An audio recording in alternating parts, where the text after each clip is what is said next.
예수님의 은혜와 평강이 우리와 함께하길 축원합니다.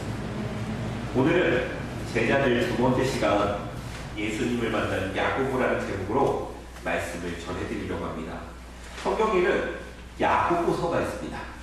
이 야고보서의 야고보는 예수님의 제자가 쓴 책이 아니라 예수님의 형제 중에 동생이 쓴 책입니다.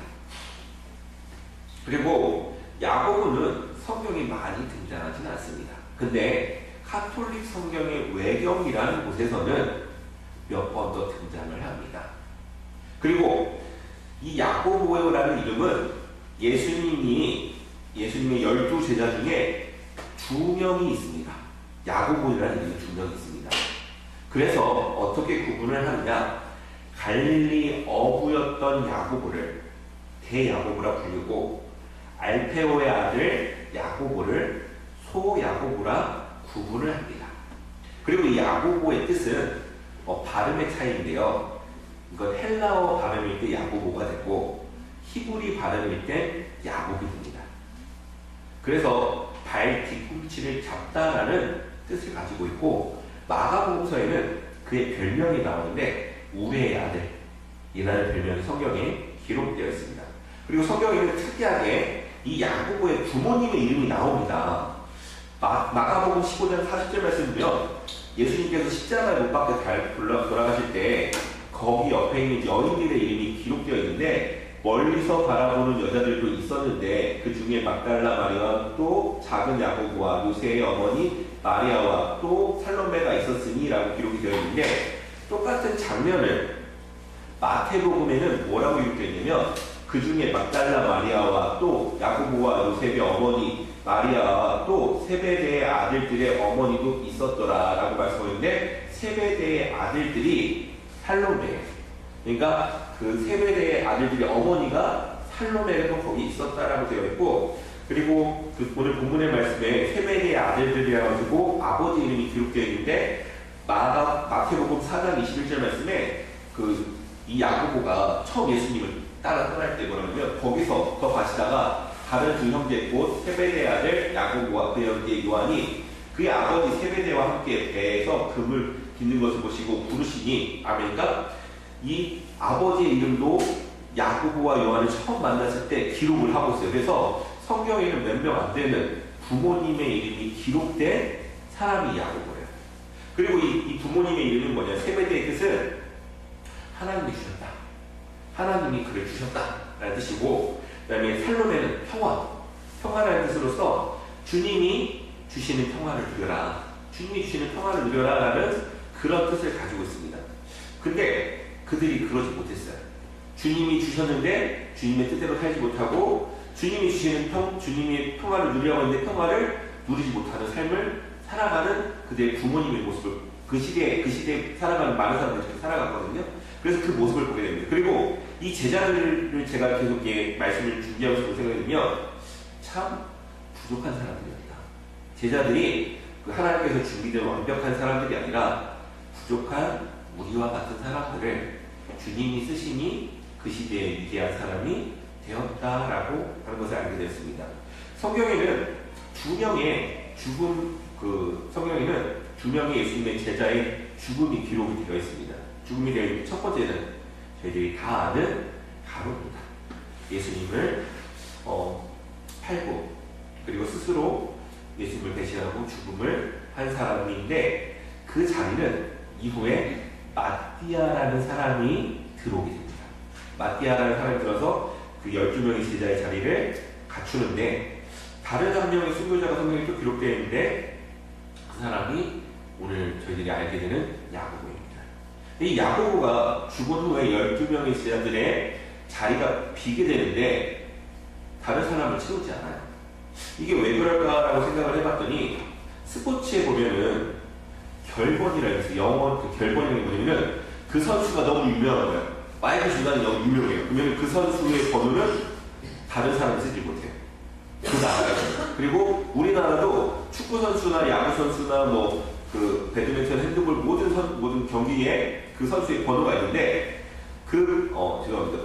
배드민턴은 핸드볼인데 배드민턴은 없네요. 그러니까 그 핸드볼이나 그런 그런 것인데 그 사람이 너무 뛰어난 업적을 이루면 그 번호는 다른 사람 쓰지 못합니다. 그처럼 야고보도 마지막 순간까지 주님을 따르며 순교를 했기 때문에 그를 기억하기 위해서 다른 사람을 포함하지 않았습니다. 예수님을 믿으면 그런 생각이 됩니다. 왜 그런 생각을 하냐면 이 야고보의 별명이 우레 아들이잖아요. 우레 아들인데 잠시 후에 제가 읽는데 마가복음 3장 17절 말씀에 기록이 되어 있어요. 잠시 후에 제가 말씀을 드릴 건데 근데 예수님을 믿으면 성품이 변할까요? 라는 저한테 질문을 합니다. 근데 이게 아닌 것 같기도 하고 하지만 결국엔 맞습니다.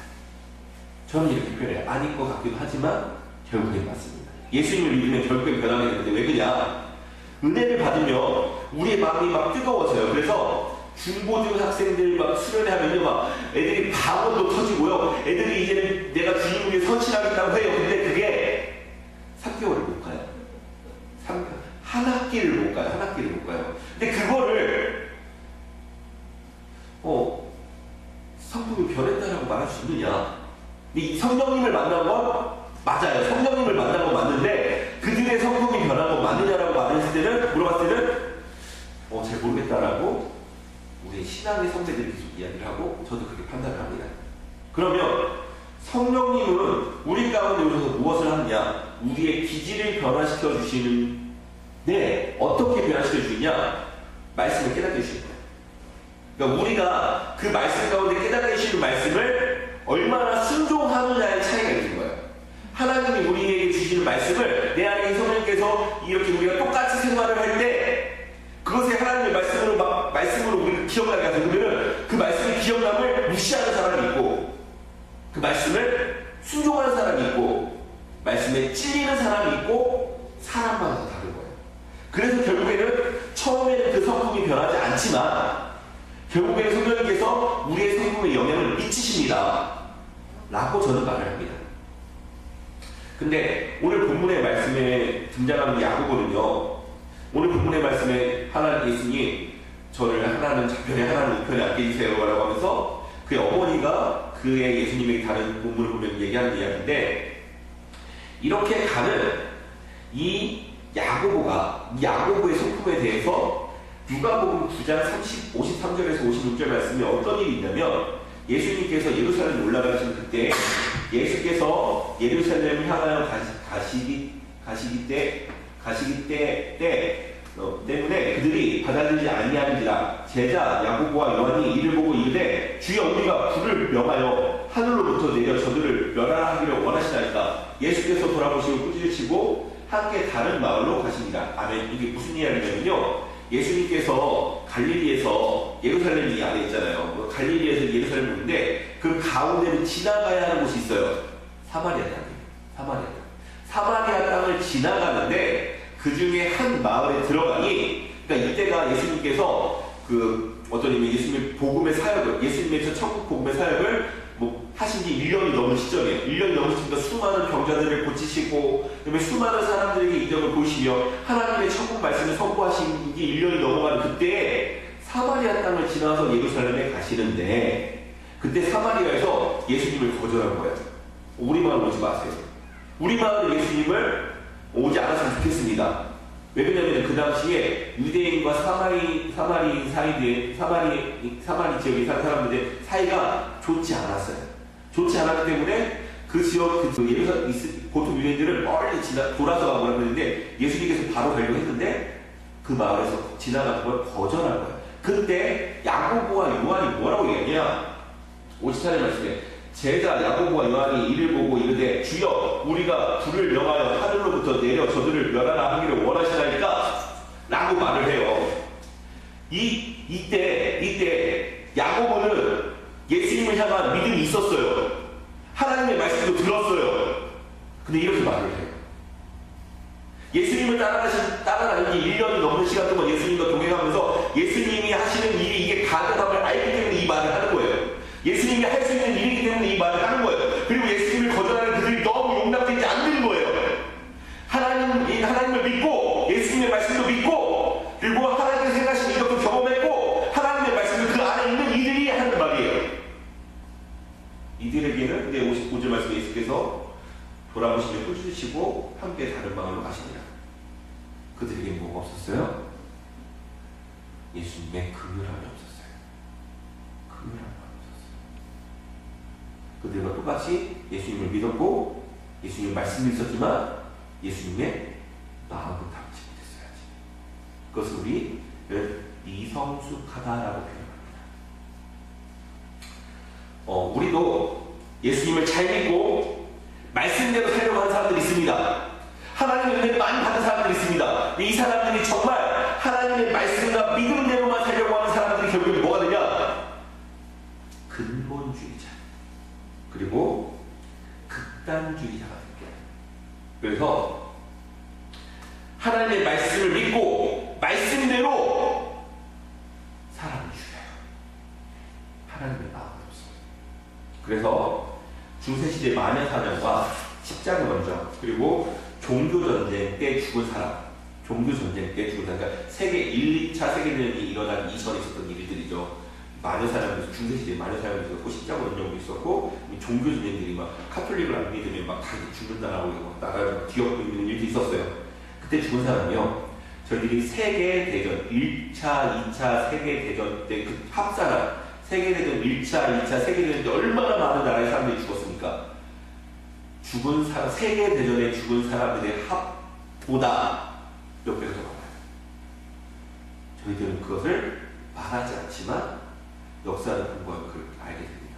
그러니까 많은 사람과 십자가 전쟁과 종교 전쟁으로 죽은 사람들이 너무나 많습니다. 근데 그 이야기를 하잖아요. 근데 그들에게 믿음이 없었는데 믿음이 있었어요. 하나님의 말씀이 하나님의 말씀이 있었어요. 근데 그들에게는 주님의 마음이 없었어요. 그렇게 자신들의 생각이 옳다고 생각을 하고 자신의 믿음이 맞다라고 생각을 해서 주님을 강하게 사랑하고 주님을 사랑하면 그런 일들을 할 수 있어요. 근데 이 얘기를 왜 하냐? 요즘이 살아가는 우리 신앙의 시대에 이런 분들이 계세요. 무슨 분들이 계시냐? 하나님의 말씀도 있어요. 예수님을 믿어요. 그리고 판단해요. 무엇으로? 자신은 하는 일을 너는 안 해. 이게 제일 많이 하는 말이죠. 저희 교회는 있을 수 없는 일이지만 많이 없는 말을 하지 못하죠. 여기 저번 주 빠졌니?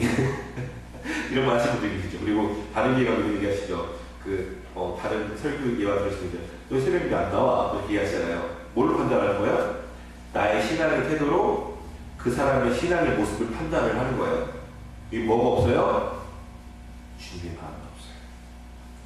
그들이 바라는 마음이 없어요. 근데 그 안에 뭐가 있냐? 믿음도 있어요. 말씀도 있어요. 그리고 확신도 있어요. 근데 주님이 주신 이 가족에게 주시는 분명한 마음이 없는 거예요. 그렇기 때문에 그럴 수 있는 거예요. 야고보도 그렇다는 거예요. 야고보도 그분을 다 내버려 두고 예수님을 따릅니다. 예수님을 다 따를 때 그가 가진 모든 걸 다 버리고 예수님을 따랐지만 예수님을 향한 욕심이 있었어요. 뭐냐? 예수님께서 수많은 사람들을 고치시고 수많은 사람들이 하늘 복음을 전파하니 예수님을 따라가면 예수님의 병 고치는 능력이나 하늘 복음 전파하는 능력을 배우면 좋고 그분이 예루살렘에 가서 큰 권세를 가지면 그 권세를 누려서 좋고 그런 욕심이 있었다는 거예요. 그래서 예루살렘에 올라가시면 지금 예수님은 십자가의 길을 가시는데 예수님이 예루살렘에 올라가시면 예루살렘이 왕이 된 줄 알고 예루살렘이 왕이 될 줄 알고 하는 말이 오늘 35절 30절 말씀을 드리면 세베대 아들 야고보와 요한이 주께 나와 여짜오되 선생님이여 무엇이든지 우리가 구하는 말을 우리에게 하여 주시기를 원하나이다. 이르시되 너희가 무엇을 하여 주기를 원하느냐 여짜오되 주의 영광 중에서 우리를 하나는 주의 우편에 하나는 좌편에 앉게 하여 주옵소서. 아멘. 이게 얼마나 저희들이 볼 때는 참 얘네 뭐 하는 거야 라는 생각이 들지만 얘네들은 몰라요. 왜냐면 예수님은 지금 마지막 예루살렘에 올라가시는 길이에요. 이 길을 올라가시면 십자가에 달려 돌아가세요. 그때 제자들이 뭐라고 하냐면 야고보와 요한은 하나는 주의 좌편에 하나는 편에 앉게 해주세요 라고 얘기를 해요. 근데 이걸 왜 얘기를 하냐? 저희들이 읽지 않은 공동 번역에 있는 카톨릭에서 있는 외경에서 뭐라고 나오냐면 예수님의 12제자 중에 으뜸이 제자를 저희들은 베드로라고 생각을 합니다. 베드로, 왜냐? 주는 그리스도시요 살아계신 하나님 아들이십니다 라고 고백을 했고, 그때 예수님께서 내가 너에게 열쇠를 막 주리라, 너희 반석 위에 교회를 세우리라 라고 얘기를 하셨어요. 그리고 나서 이후에 무슨 일이냐면 예수님께서 감람산에서 잡히실 때 칼을 휘둘러서 예수님을 지키려고 했던 사람이에요. 예수님 붙잡히시던 그때 가셔서 예수님과 함께 그 맞은 예수님의 십자가의 그 당하시는 그 모습을 옆에서 지켜본 제자 중 한 명이에요. 그렇기 때문에 그를 으뜸이 제자라고 하는데, 저희들이 마가복음 3장 17절 말씀에 보면 무슨 말씀이냐면, 또 세베대 아들 야고보와 야고보의 형제 요한이니 이 둘에게는 보아너게 곧 우리의 아들이란 이름을 더하셨으며. 아멘. 이게 무슨 그 야고보하고 그 형제 요한의 두 형제의 별명이 우리의 아들이래요. 왜냐면 번개가 나무에 맞으면 불이 붙죠. 번개가 사람이 타버리잖아요. 근데 번개는 엄청 빨라요. 이게 무슨 뜻이냐면 불같은 성격. 그걸 우리의 아들이라는 별명을 가질 정도로 굉장히 막 즉흥적이고 막, 그러니까 이 예수님 그 사마리아 사람들이 막 예수님 받아들이니까 막 너무 갑자기 화가 나가지고 막 그렇게 급발진하는 그런 말을, 얘네 하늘에서 불이 내서 다 그냥 죽여버릴까 하는 그런 말을 하였던 사람이에요. 근데 외경이 뭐라고 하냐? 베드로와 야고보와 요한이 예수님을 따르는 12제자 중에 굉장히 열심히 있는 사람이었다라고 표현을 해요. 그리고 그 예수님께서 어디를 갔든지 베드로와 야고보와 요한을 데리고 다니세요. 어디를 가시든지 뭘 하시든지. 그래서 저희들이 볼 때는 베드로가 으뜸으로 제자로 생각을 하지만, 이 초대교회 때는 베드로와 야고보와 요한이 예수님의 우열을 가릴 수 없을 정도로 열심히 제자들로 생각을 한 거예요. 열심히 제자를 생각을 했는데, 이때 이후에 예수님께서 이야기를 들으시고 대답을 40절에서 45절 말씀하십니다. 내 좌우편에 앉는 것은 내가 줄 것이 아니라 누구를 위하여 준비 되었든지 그들이 얻을 것이니라. 10제자가 듣고 야고보와 요한에 대하여 화낸 거예요. 다음에 41절 말씀을 설명해 드리면, 여기 화냈다고 되어 있잖아요. 화냈다는 표현을 원어를 찾아보면은 분노하다, 경노하다, 분개하다라는 뜻이에요. 그러니까 단순히 야 너 왜 그랬어 이게 아니라 그 사람을 죽일 듯이 쥐잡는 거예요. 10명의 애원 싸서 2명을. 왜? 내가 예수님 좌편에, 내가 예수님 편에 앉고 싶은데 우리가 권세를 잡을 줄 알고, 근데 걔네 둘이 먼저 가서 얘기를 해버리니까 그 남은 10명의 제자들이 막 되게 화가 나가지고 너 왜 그랬어? 내가 앉을 자리를 왜 네가 앉는 거야? 라고 그런 화를 내는 거예요. 그때 예수님께서 42절 말씀이 뭐라고 하시면, 예수께서 불러다가 이르시되, 그 화내는 모습을 보시고 불러다가 이르시되, 이방인의 권세 집권자들이 그들의 힘으로 주관하고 그 고관들이 그들에게 권세를 부리는 줄을 너희가 알거니와. 그러니까 너희가 생각하는 게 이거예요. 너희가 예루살렘에 올라가면 이방인의 집권자들이니까 예수님이 생각하는 게 아니라 일반 사회적인 풍토, 그리고 보통의 사람들이 집권자들이 그들의 힘으로 주관하고 그들이 권력을 가지면 그 권력을 주관하고 그 고관들이 그들에게 권세를 부리니까 왕 밑에 있는 신하들이 왕의 권위로 권세를 누리듯이 그 권세를 부리는 줄을 너희가 알거냐. 너희 그거 생각하니? 라고 하시는 말씀이 40절 말씀이고, 43절 44절 말씀이 너희 중에는 그렇지 아니하니 너희 중에 누구든지 크고자 하는 자는 너희를 섬기는 자가 되고, 너희 중에 누구든지 의심이 되고자 하는 자는 모든 사람의 종이 되어야 하리라 라고 말씀을 하시는 거예요. 그러니까 그게 아니야, 너희들이 생각하는 그런 일이 일어나지 않아 라고 해서 우리의 십자가의 권능, 하나님의 자녀가 되는 길에 대해서 설명을 하시는 거예요. 너희들은 권력을 가져가지고 권세를 재물을 막 착복해가지고 잘 사는 걸 원하지 나는 그런 길 가는 거 아니야 라고 얘기를 하시는 거예요. 이야기를 하시는데 저희들은요 오늘 본문의 말씀을 또 오해를 해서 어떻게 이해를 했냐면 낮은 자리에 가서 성김에 주님이 높여주셔 라고 오해를 하시는 분들이 계세요. 그러니까 주님이 하나님의 자녀가 이 땅 가운데 어렵게만 살아가는 것을 주님이 보시지 않으세요. 하나님의 자녀를 주님이 도우세요. 하나님의 자녀를 주님이 축복하세요. 하나님의 자녀를 주님이 세우세요. 하나님의 자녀들을 주님께서 지켜주세요. 근데 그 이전에 하나님께서 제일로 생각하시는 게 뭐냐? 구원이에요. 우리의 구원을 지키고 싶으신 거예요. 그래서 오늘 그 구원의 관점에 대해서 구원이 최고의 목적임을 생각하고 43절, 44절 말씀 가지고 읽으면서 생각해보면 너희 중에 그렇지 아니하니 너희 중에 누구든지 크고자 하는 자는 너희를 섬기는 자가 되고 너희 중에 누구든지 일등이 되고자 하는 자는 모든 사람 중에 종이 되어야 하리라 라는 말씀을 가지고 우리가 으뜸이 되기 위해서는 낮은 자리에 가서 종만 참으면 돼 라고 오해를 하시는데, 그리고 내가 지금 어려운 시간이 있으면 광야를 지나는 시간이야 라고 생각을 하는데 이 말씀은 그 말씀이 아니라 우리가 낮은 자리에서 섬기는 것을 하나님은 좋게 생각하신다. 우리가 낮은 자리에 섬기는 것을 좋게 생각하신다. 그러니까 으뜸이 되기 위해서 그 낮은 자리에 섬기는 게 아니라 끝까지 그 자리를 잘 섬겨서 하나님 나라에서 인정받게 된다는 거예요. 저희들의 삶은 저희들은 이 땅에서의 삶이 끝이 아니라 예수님 앞에서 평가가 있다는 거예요. 심판이 있다는 거예요. 그래서 저도 처음에는 열심히 노력하고 조금만 이 시간 지내면 교회가 잘 될 거야 라고 생각을 했어요. 근데 여기서 그렇게 그런 마음으로 기도를 하니까 어떤 기도가 되냐? 하나님 이 시간 잘 버티게 해주시고, 하나님 나를 축복하여 주시고, 물질도 좀 주시고, 교회도 좀 사랑받게 해주시고, 힘도 좀 주세요.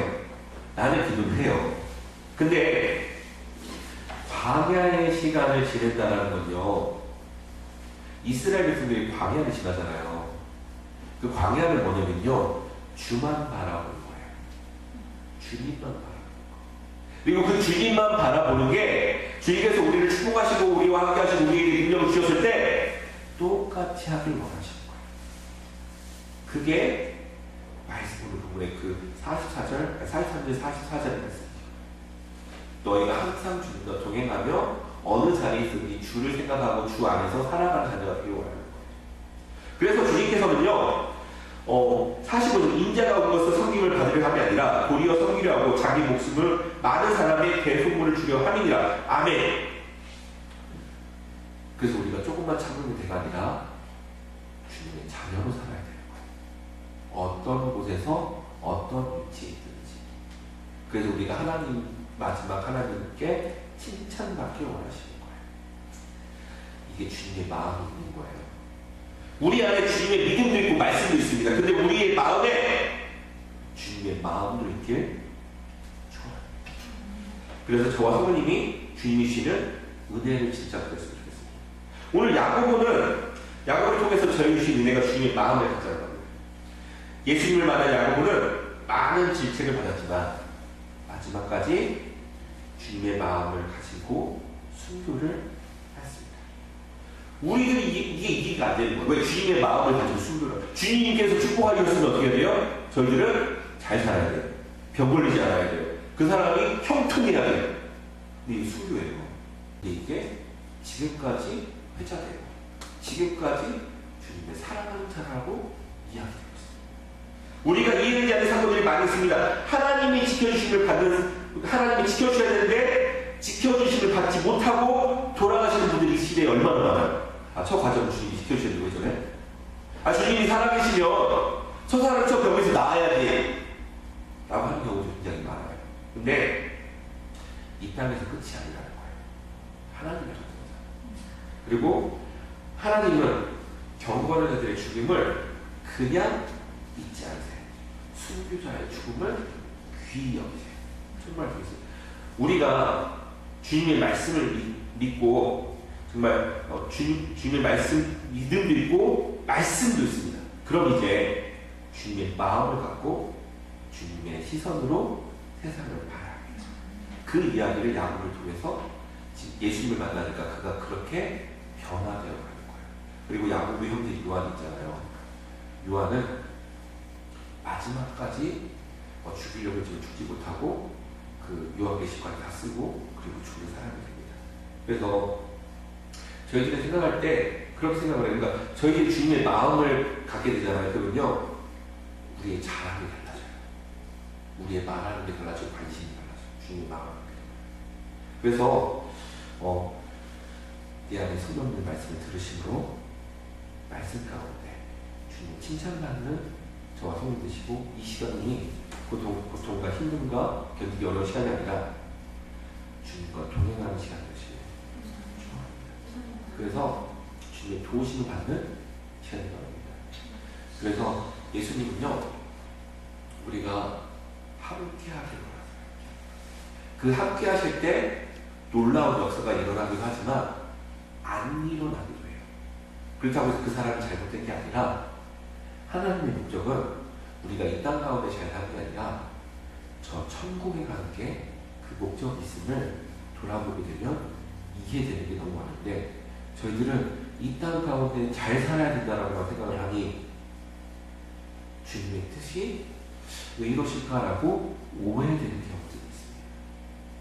근데 주님은 주님의 뜻을 이루기 위해서 누구까지 오셨어요? 예수님까지 십자가를 돌아가시셨어요. 우리를 사랑하시기 위해서 이 땅에 부활해 주시기가 주님의 계획은 우리가 상상할 수 없는 그런 일이 있습니다. 그래서 우리가 이해하지 못하면 이해 안 하죠. 그러니까 성경을 이렇게 읽다가요 이해가 안 되잖아요. 그러면은 그 목사님도 어떻게 하신다고요? 생각을 멈추는 거예요. 성경을 읽다가 이해가 안 되면 생각을 멈추는 거예요. 그리고 기도하고 하나님이 풀어주심을 기대해요. 내가 풀려고 하잖아요. 하나님이 풀어주심을 기대해요. 그리고 안 풀어주시면 그걸 가지고 고민하고 뭐 내가 어떻게 해석하려고 하지 않아요. 그게 성경을 해석하는 거예요. 그래서 주님이 주시는 방법으로 주님이 풀어주시는 은혜를 누리며 살아가는 저와 성도님이었습니다. 우리 다 같이 기도하시겠습니다.